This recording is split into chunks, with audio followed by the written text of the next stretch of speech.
agan-agan semua, kembali lagi bersama saya. Kali ini kita akan membahas mengenai prinsip dasar umum perilaku ya. Jadi apa aja prinsip dasar umum perilaku dari mulai planner, organizer, dan evaluasinya seperti apa nanti kita akan bahas bersama-sama.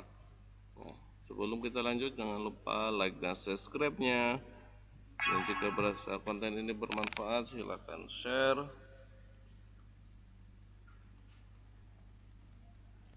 Dan isi kolom komentar untuk kemajuan channel ini. Nggak usah lama-lama lagi, mari kita bahas bersama-sama. Prinsip dasar umum perilaku.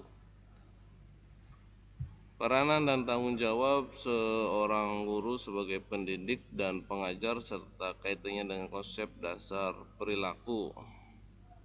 Dalam arti yang luas, pendidikan dapat mencakup seluruh proses hidup dan segenap bentuk interaksi individu dengan lingkungannya, baik secara formal, non-formal, maupun informasi, dalam rangka mewujudkan dirinya sesuai dengan tahapan tugas perkembangannya secara optimal, sehingga ia mencapai suatu taraf kedewasaan.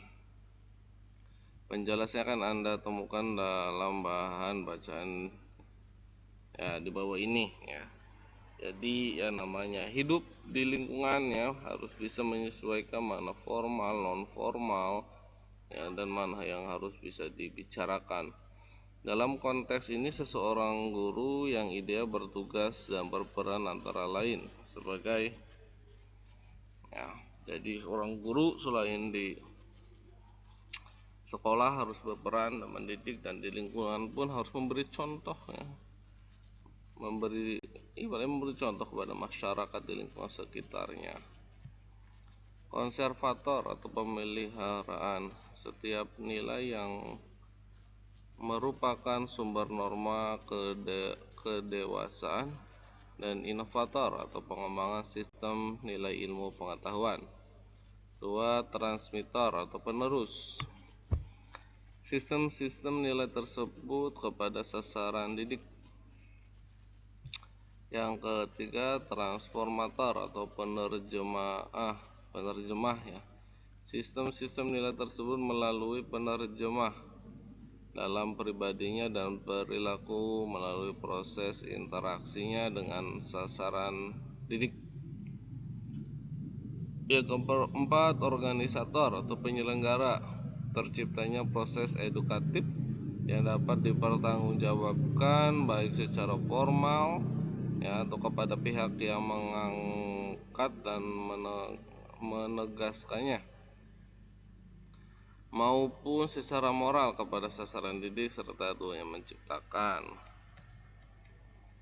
Dalam arti yang terbatas, pendidikan dapat merupakan salah satu proses interaksi belajar mengajar dalam bentuk formal yang dikenal sebagai pengajaran ya. Benar sekali, karena proses pembelajaran itu ada hubungan ya antara guru dan murid, murid sesama murid ya. Itu adalah interaksi. Keck and Berliner antara lain menjelaskan bahwa dalam konteks ini guru berperan, bertugas, dan bertanggung jawab sebagai yang pertama planner atau perencana yang harus mempersiapkan apa yang akan dilakukan di dalam proses belajar mengajar ya. Pasti ini perencanaan karena di guru pun mempunyai RPP ya. Selain RPP juga atau rencana proses pembelajaran ya, guru juga harus bisa mencairkan suasana, harus bisa strategi apa yang akan dilakukan nanti ya di kelas, utamanya kalau guru sekolah dasar yang ibaratnya ada pelajaran IPA IPS yang hanya satu gurunya, yaitu harus benar-benar dipersiapkan lebih matang lagi ya. Organisator atau pelaksana yang harus menciptakan situasi, memimpin, merangsang, menggerakkan, dan mengarahkan kegiatan belajar mengajar sesuai dengan rencana. Ia bertindak sebagai orang sumber, konsultan, kepemimpinan yang bijaksana dalam arti demokratis dan humanistik selama proses berlangsung. Ya pasti pelaksana ya, seorang guru tuh harus bisa menguasai, merangsang, memimpin. Gimana supaya siswa bisa semangat dalam belajar, siswa bisa menangkap materi pelajaran, itu benar-benar harus membuat nyaman di dalam kelas ya. Yang ketiga, evaluator atau penilai yang harus mengumpulkan, menganalisis, menafsirkan, dan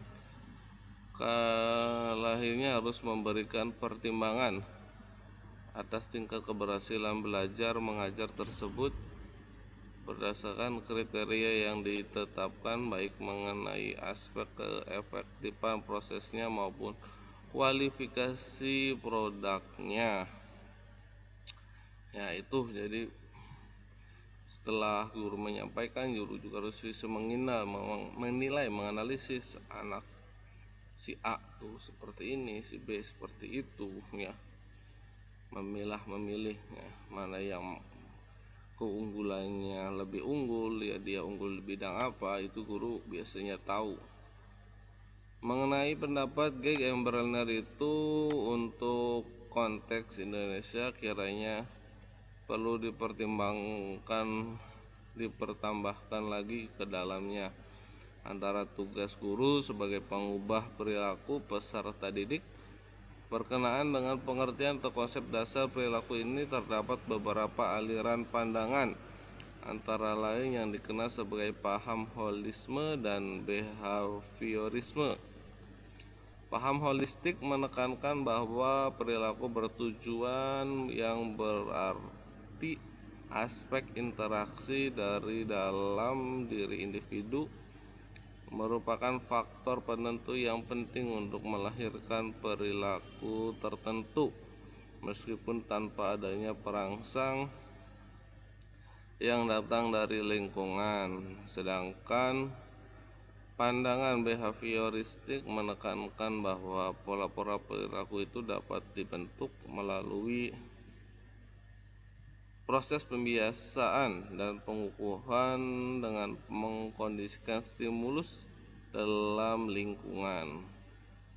Dengan demikian, perubahan perilaku sangat mungkin terjadi untuk konteks pendidikan. Siogianya kedua dasar pandangan tersebut dipertimbangkan sebagai hal yang komplementer, yaitu atas dasar keterangan di atas, mekanisme proses terjadi dan berlangsungnya suatu perilaku itu dapat dijelaskan secara visual sebagai berikut ya, R atau S satu ya, nah, duanya S, strip O, strip R, yang artinya S itu stimulus atau perangsang, R respon ya, perilaku aktivitas, dan O organisme, individu, manusia.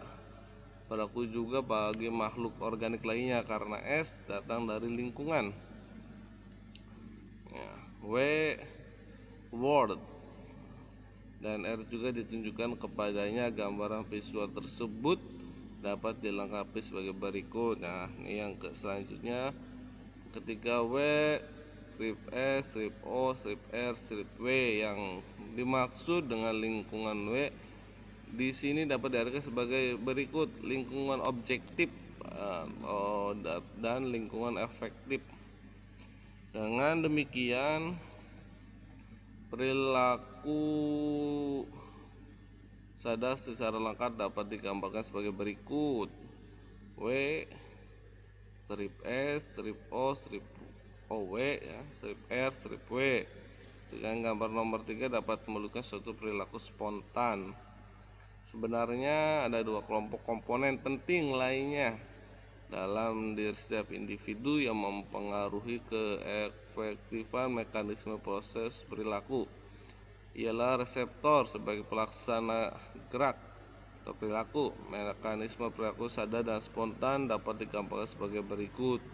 Nah ini W, strip S, strip R kecil, titik ya, skot E, strip R, strip W. Kalau ditanya lebih jauh penjelasannya tentang mekanisme dalam paragraf di atas akan terasa bahwa hal itu lebih banyak diwarnai dasar pandangan aliran behaviorisme. Ya, itulah agan-agan semua pembahasan kali ini mengenai prinsip dasar umum perilaku.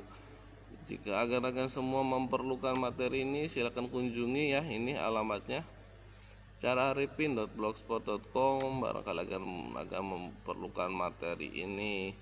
Sekali lagi terima kasih. Jangan lupa like dan subscribe-nya, dan jika merasa konten ini bermanfaat silahkan share dan isi kolom komentar di bawah. Terima kasih, sehat-sehat selalu, salam literasi, sehat jas.